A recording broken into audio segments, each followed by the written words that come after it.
ప్రజా ఉద్యమాలు అనేక రకాలుగా నాతో పాటు ఎమ్మెల్సీగా ఉన్నటువంటి సోదరుడు అద్దంకి దయాకర్ గారు, ఇందిరా శోభ గారు, మరి ప్రజా సంఘాల నాయకులు, వివిధ ప్రజా సంఘాల నాయకులు, పత్రికా మిత్రులు, ఇవాళ బీసీ సంఘాల నాయకులు సోదరులారు.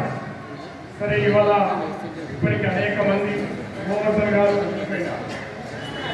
అదేవిధంగా సిపిఎం పార్టీ నాయకులు.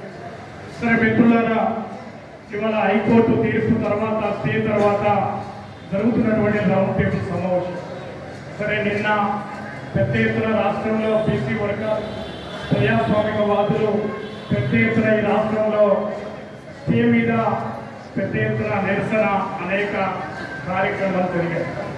సరే, ముఖ్యంగా మనకు తెలుసు ఈ రాష్ట్రంలో శాసనసభలో అన్ని రాజకీయ పక్షాలు శాసనసభ్యులు ఆమోదించిన తర్వాత గవర్నర్ దాదాపు 3 నెలల నుండి మరి ఆమోదించకుండా మరి రాష్ట్ర ప్రభుత్వం తీసుకొచ్చినటువంటి జీవోని ఇవాళ హైకోర్టులో సవాల్ చేయడంతో వేగిపోయారు.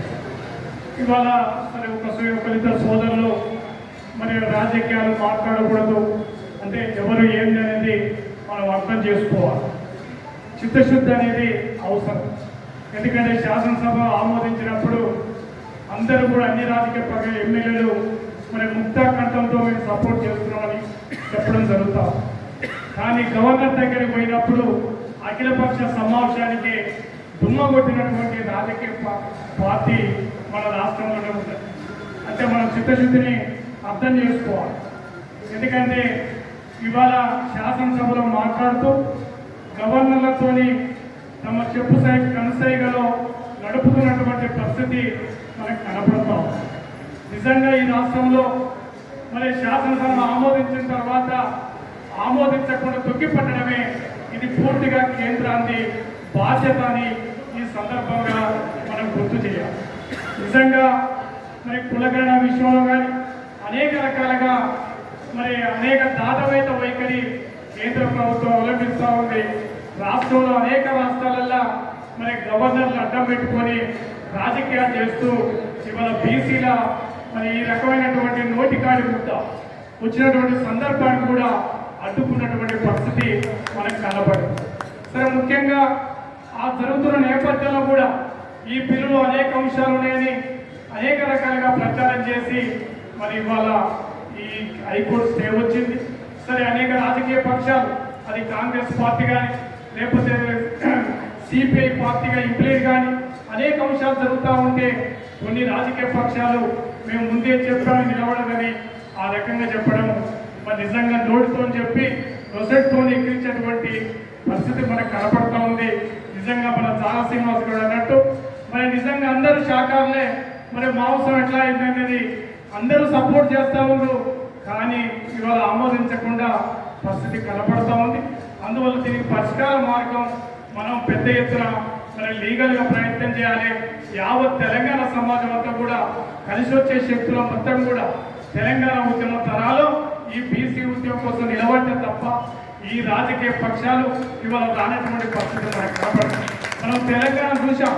నిజంగా ఆనాడు కూడా అనేక పరిస్థితి అనేక రకాల చిక్కులు ఎదుర్కొన్న తెలంగాణ సమాజం మరి ఒక్కొక్క సందర్భంగా రానటువంటి పార్టీలు కూడా కలిసి వచ్చే సందర్భం. అందువల్ల ఇలా బీసీ ఉద్యమానికి కూడా పెద్ద ఎత్తున ఒత్తిడి తీసుకొస్తే తప్ప ఈ బీసీ బిల్లుని మరి ఈ రకంగా ఆమోదించడానికి అవకాశం లేదు. ముఖ్యంగా ఇలా కేంద్ర ప్రభుత్వం మీద ఒత్తిడి తీసుకురావాలి. మరి 9th షెడ్యూల్లో చేస్తే మరి పెద్ద ఎత్తున దానికి రక్షణ ఉంటుంది అని న్యాయ నిపుణులు చెప్తా ఉన్నారు. లేకపోతే శాసనసభలో ఆమోదించిన పద్ధతులనే దీన్ని తీసుకురావడానికి యావత్ తెలంగాణ సమాజం అంతా కూడా ఇటు బీసీ సంఘాలు రాజకీయ పక్షాలు నిలబడి ఐక్యంగా మనం పోరాటాలు చేయాలి. లేకపోతే ఇవాళ ఏదో సందర్భంగా పత్రికా ప్రకటనలు లేకపోతే ఏదో రౌండ్ టేబుల్ సమావేశాలకు వచ్చి మేము మద్దతు ఇస్తా ఉన్నాం అని చెప్పి బయటపడితే ఈ బిల్లు కాదు. అందువల్ల కార్యాచరణ ఉండాలి.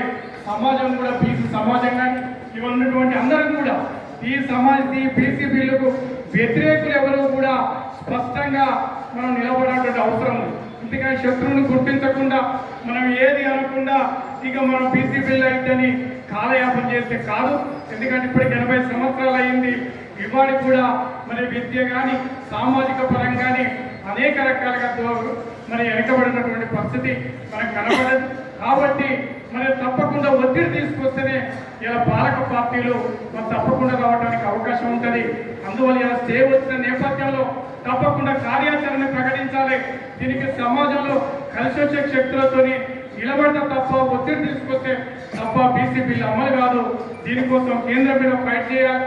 అదేవిధంగా ఈ రాష్ట్రంలో లీగల్గా సుప్రీంకోర్టు కానీ ఏ రకంగా ఉన్నా కూడా దీన్ని ప్రయత్నం చేసి యావత్ బీసీ సమాజం ప్రజాస్వామికవాదులను కలుపుకొని ఇవాళ అదేవిధంగా ఈ రిజర్వేషన్లని ఈ బీసీ రిజర్వేషన్ల వ్యతిరేకంగా ఉన్న శక్తులని ఏకాకి చేస్తేనే తప్పకుండా మనం విజయం సాధిస్తాం. అట్లా ఏకాకి చేయకుంటే మరి మొత్తం ముందుకు పోయేటువంటి పరిస్థితి లేదు. అందువల్ల ఇప్పటికే తెలంగాణ సమాజం మరి శాసనసభలో మరి వివరించిన తీరు కానీ గవర్నర్ దగ్గర వివరించిన తీరు కానీ ఇవాళ చూస్తూ ఉండు. అందువల్ల నేను చెప్పేది ఏంటంటే బీసీ సంఘాలకు కానీ ప్రజా సంఘాలకు కానీ మరి కార్యాచరణ ప్రకటిస్తే తప్ప ఇది ముందుకు పోదు. అది మొదటి ఎత్తున ఒక తెలంగాణ ఉద్యమ తరాలు నిలబడదాం. దీనికి సిపిఐ పార్టీగా సంపూర్ణంగా మద్దతు చిత్తశుద్ధితోని సపోర్ట్ చేస్తుంది. ఇంప్లీడ్ కూడా అయింది. జాతీయ స్థాయిలో కూడా సిపిఐ పార్టీ మద్దతు ఇచ్చింది. ఎందుకంటే ఆడి ఎస్సీ వర్గీకరణ కానీ సామాజిక ఉద్యమాలు కూడా సిపిఐ పార్టీ తప్పకుండా చిత్తశుద్ధితో ఉన్నది. కాబట్టి బీసీ ఉద్యమానికి సంపూర్ణ మద్దతు ప్రకటిస్తుంది. కాబట్టి కార్యాచరణతో మనం ముందుకు పోదాం. శత్రువుని ఏకాకి చేస్తే తప్పకుండా లొంగి రావడానికి అవకాశం ఉండదు. లేకపోతే మనం ఏదో అనకూడదంటే వాళ్ళ ఈ రకంగానే మరి మనకు గోడ మీద పిల్లల లెక్క నుండి దీన్ని తప్పుగా ఈ ఉద్యమాన్ని నేరు కాస్తారు. అందువల్ల దీన్ని ముందుకు రావాలంటే తప్పకుండా బీసీ బిల్లుని ఆమోదించడానికి పెద్ద ఎత్తున ప్రయత్నం చేస్తాం. సరే, కాంగ్రెస్ పార్టీ తనకు ఉన్నటువంటి శక్తిని చిత్తశుద్ధితోనే కులగన సర్వే చేసింది. మరి బీసీ బిల్లు పెట్టింది. ఇవన్నీ జరిగిన తర్వాత కూడా మరి హైకోర్టులో మనకు ఎదురు దెబ్బ తాకింది. సరే, తాత్కాలికంగా కొంత నిరాశ గురైనా కూడా తప్పకుండా విజయం సాధిస్తాం. తప్పకుండా బీసీ బిల్లు ఆమోదం జరిగి ఇలా అడ్డొచ్చే శక్తులు ఎంతవరకు కూడా అడ్డుకోరని ఈ సందర్భంగా గుర్తు చేస్తూ తప్పకుండా బీసీ ఉద్యమానికి ఈ బీసీ బిల్లు కోసం సిపిఐ పార్టీగా సంపూర్ణ మద్దతుని తెలియజేస్తూ నేను ముగిస్తున్నాను.